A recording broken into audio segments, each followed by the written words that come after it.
Hello guys, we are back with our next lecture. In this lecture, let us go through signals and its types, guys. Okay, so signals are the physical representation of data.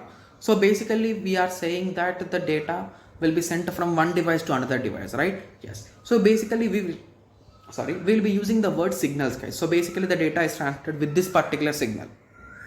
Okay, so basically here we are trying to say is that nothing but the signal is nothing but the representation of data. Okay, so user of a communication system can only exchange data through the transmission of signals. So basically he will be transmitting the signals. So these signals will internally consist of data, guys. So that is the logic of signal, you can say. Okay, so we are having two popular types of signals. I hope everyone already knows these things, guys. These are really basic things, you can say. So the first type is nothing but the analog signal. Okay, so analog signal will be looking like some kind of sine or cosine graphs, guys. Okay, so analog signals are continuous waveforms in nature and represented by continuous electromagnetic waves. So they will be represented in this way. Okay, yes, so with respect to time and amplitude.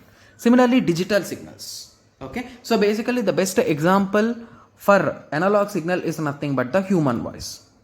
Okay, similarly digital signals. So digital signals are nothing but these will be in terms of voltages, guys. So basically we will be saying like this, right? So whenever there is the voltage plus 3.5 3.4, I think so. So assume that your voltage is a 0 and plus 5 maximum. So if at some point if it is lesser than 3.4, you will be assuming it as 0, and if it is greater than 3.4, you will be assuming it as 1. So in some time in some IoT devices will be using this concept, guys. So in the same way the digital signals will work with respect to voltages, guys.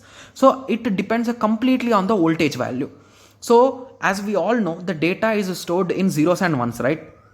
Yes, so these zeros and ones are represented with the consecutive voltages. So basically as the change in voltage, you are indirectly decoding the value. So assume that you want to store a 0, 1, 0, guys. So initially your voltage will be at 0 and you will be moving on to below 3.4. So you will be getting 0 as the result. You will be continuing there, you will be increasing from there to above 3.4, then you will be getting 1, again you will be reducing, so 0. So indirectly you got your data, right? So in this way the data, the signal is generated and it is transmitted, guys. So here I gave an example of a 0, 1, 0, 0, 1 data.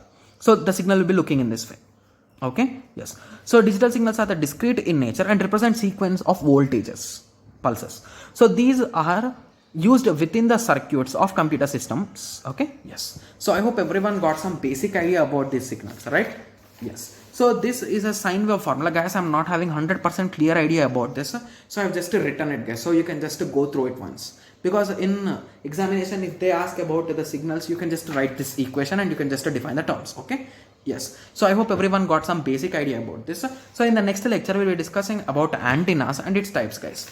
Okay, so there are almost 5 types, I think so. Yes, there are 5 different types of antennas. We'll be discussing about them in the next lecture. Okay, yes. So let us meet in the next lecture. Thank you. Thanks for watching.